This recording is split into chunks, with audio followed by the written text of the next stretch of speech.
Good evening. You are watching News Mongolian MNB World. I am GenderBased. And for our top stories for today, United Nations Population Fund celebrates successful conclusion of combating gender-based violence project in Mongolia. Women's representation in politics in Mongolia is 7.6%, lower than the global average. Mongolia has decided to annually spend up to 1% of GDP to combat climate change and desertification. For other news, stay with us.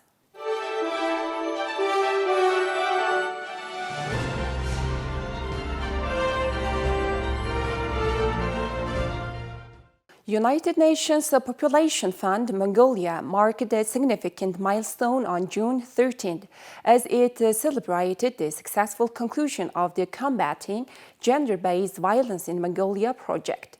The project, implemented in collaboration with the government of Mongolia and with generous support from the Swiss Agency for Development and Cooperation, has made remarkable strides in addressing gender-based violence throughout the country. With a focus on building prevention and response capacities at the national, local, and primary levels, the project has achieved significant successes.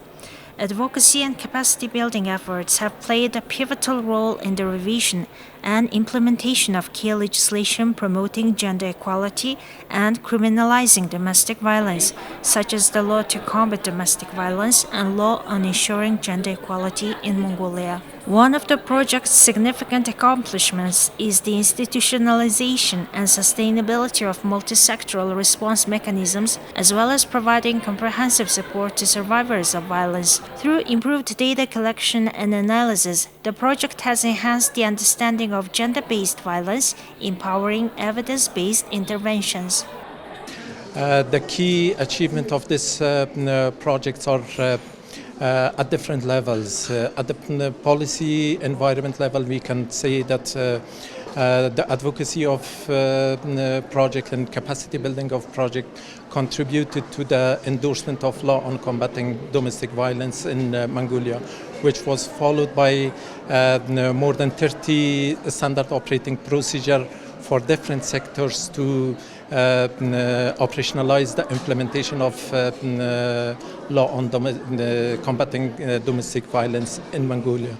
In addition, another key achievement of project is in the area of capacity development. More than 20,000 of government officials from different sectors and different levels were trained on GBV prevention and response, especially at the service delivery points, including the police officers, the one-stop service center staff. Also, the multidisciplinary team staff were trained. In addition, around 17 one-stop service centers were established with the support of this project, and later on the government of Mongolia took the initiative to expand it to all provinces. So it's also another key achievement to expand the service delivery to all provinces. Moreover, we have data generation, another key area that the project contributed. The first GBV prevalence survey was conducted in 2018, which provide a clear picture about the magnitude of problem in Mongolia. Later on, the project supported the economic cost analysis of GBV, which provide a clear guidance for the policymakers to invest on GBV prevention and response as a development issue for Mongolia. Community engagement has been instrumental in raising public awareness and promoting gender-equitable social norms. Grassroots initiatives in high prevalence areas have contributed to lasting change by challenging harmful gender stereotypes and behaviors, fostering a safer and more inclusive society. The impact of the project has gained recognition both nationally and internationally. The 2017 National Gender-Based Violence Prevalence Survey conducted as part of the project provided crucial insights into the prevalence and effects of gender-based violence in Mongolia. Furthermore, an integrated database system was established to monitor and evaluate gender-based violence cases effectively. Gender-based violence is one of the worst forms of human rights violation. The people in the world who are equals, men and women, how is it possible that they have to suffer so much of violence at the hands of their own family and near and dear ones? So the biggest challenge is about pointing that issue out. The cost of inaction of gender-based violence is more than 600 billion MNT. And the action that this project has taken, the investment has been resulted 24 times of the investment. So again, we've been able to manage that.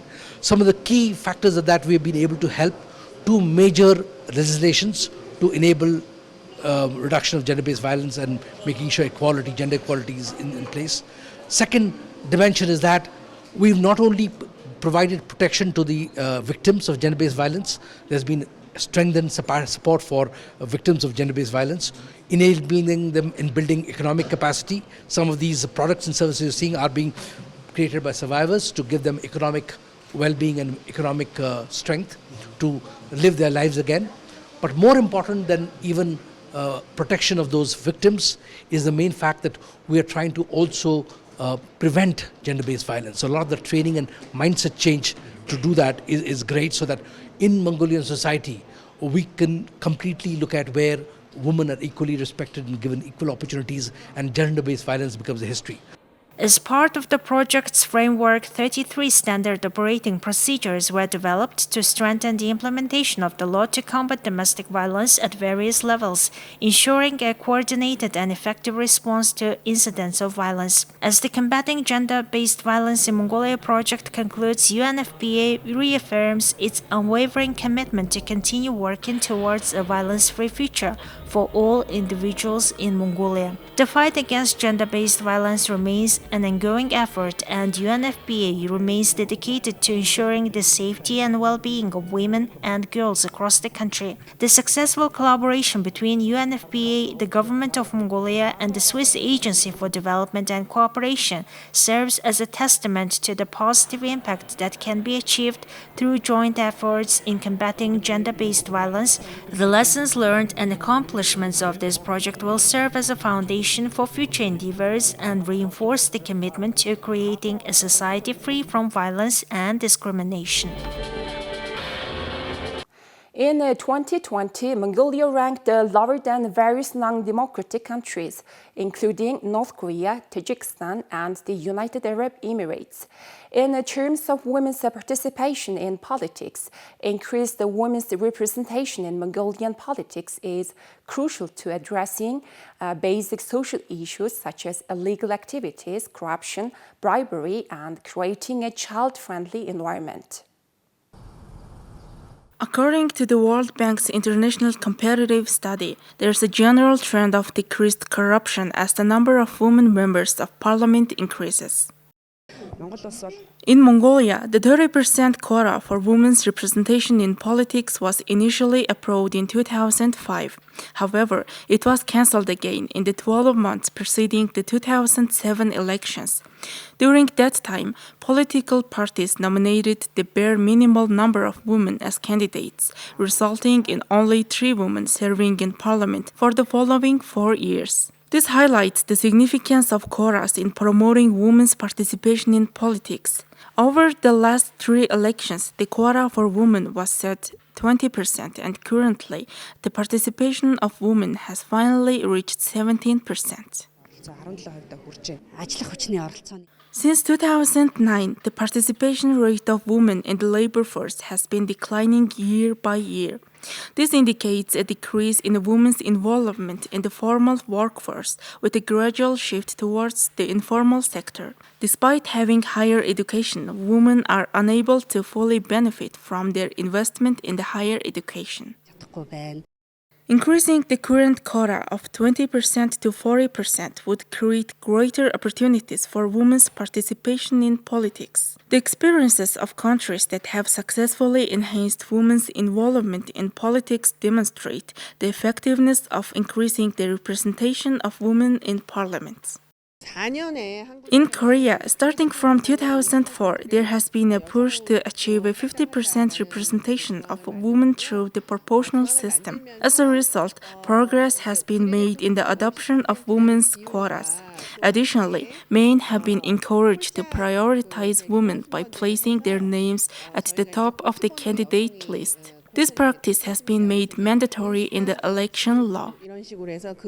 First and foremost, important is to increase the quota for gender equality in the electoral legislation.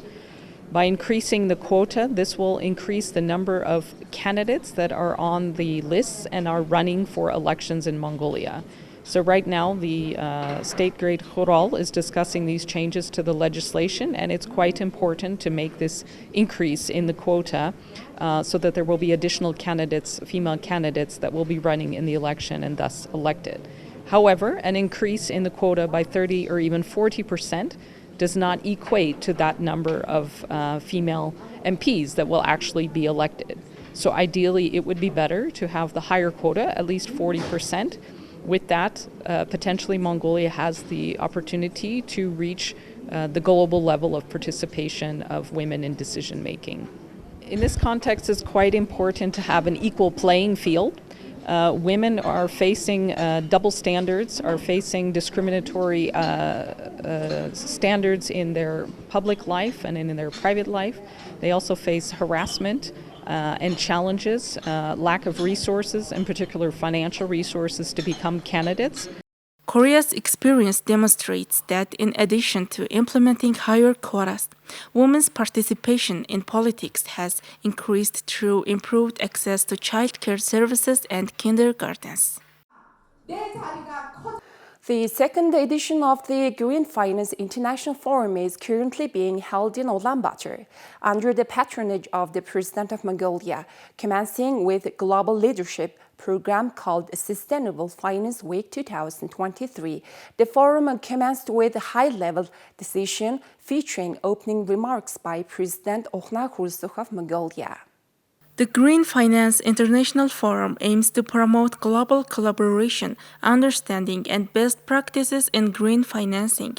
Key topics include capacity building, sector coordination, sustainable finance assessment, international trends, and promoting green agriculture and energy-efficient buildings. Mongolia aims to establish a comprehensive green development policy, improve its legal framework, and allocate funds to combat climate change.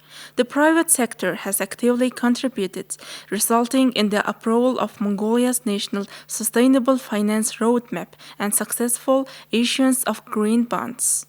The forum is organized by the Office of the President of Mongolia, Mongolian Sustainable Finance Association, Institute of Finance and Sustainability of China, International Finance Corporation, Sustainable Banking and Finance Network, and the Trade and Development Bank of Mongolia.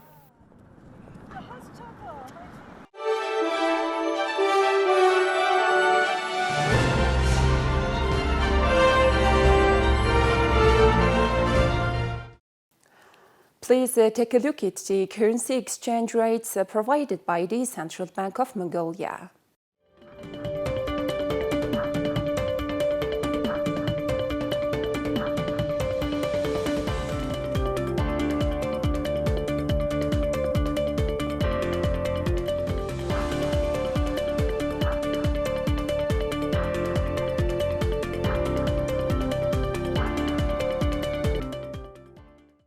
Well, that's all for today. Thank you for staying tuned.